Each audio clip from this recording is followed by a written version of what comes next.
Hi, today I'm going to show you how to make groups in groupwise.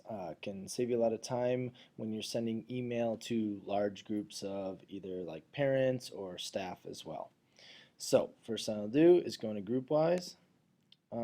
If you're watching this and setting yours up, I suggest you go into groupwise off your dock here, or if you don't have it in your dock, through the launch pad.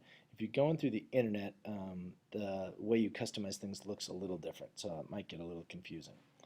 Okay, so we're in groupwise. Up here, my tab is on mailbox, where it usually is when you first go in, but I'm going to switch over to contacts. So click contacts. And now I've got a few options. I can make new contacts. So like if I had a parent and their email address is not in my address book yet, that's how I would do that. And then eventually we'll be making a new group. So first I'll show you how to do it for parents. So I got a new contact. I've got my parent. I put in their first and last name. Let's pretend we have John Smith. Okay, so you can see this is how it's going to display. It did that itself. And then the only part I really need to do is the email address. There's other parts in here you can do, but as long as you have their first, last name, and email address, you'll be good. So let's say his email address, this pretend person, is jsmith@gmail.com. All right, now I click OK. All right, so now I have that contact in. If I had others to do, let's pretend I also have Jill Johnson, and her email is jjohnson@gmail.com. I can put hers in, all your parents' email addresses. And I click OK. All right, so now those names have been added to my address book. So now I'm ready to make a group. So I click on New Group. I first need to name the group.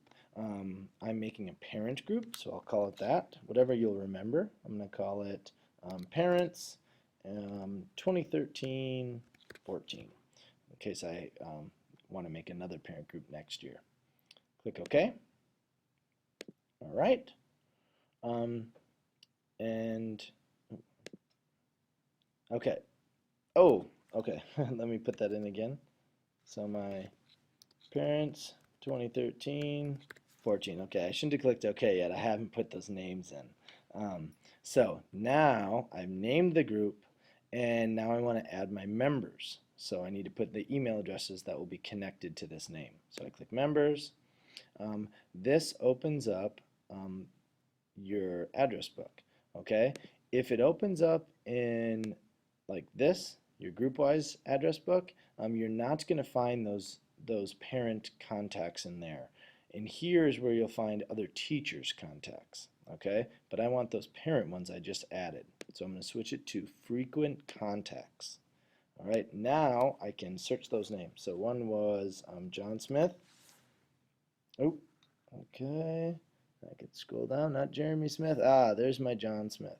So if I double click, you can see it adds him. Now he's added.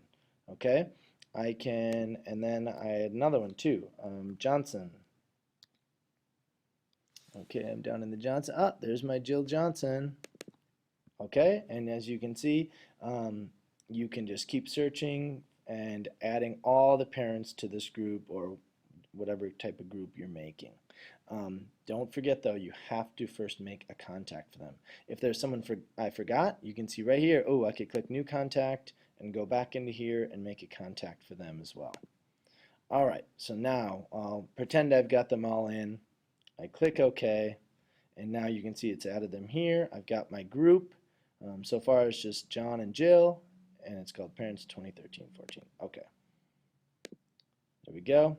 Alright, so now I'm going to go back to my mailbox and pretend I'm writing an email. So new mail, and now I don't need to type in John's email and Jill's email. I can just put in the name of that group, Parents 2013-14, and now it will send that to both of them. Maybe I'm sending a newsletter or something like that, and I could send my attachments and all those things.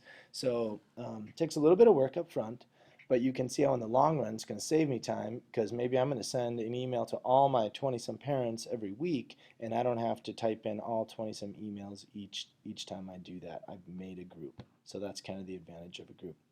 All right, so that's how that goes.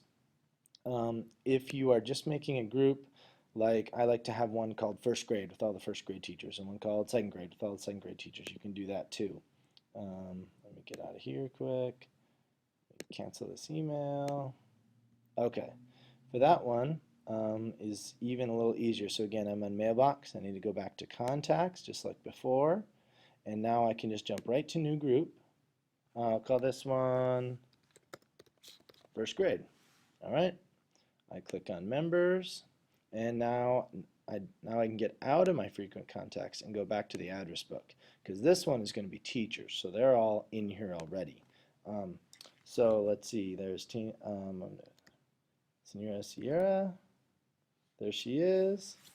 I double click her name, and now she's in the group. I think you get the idea.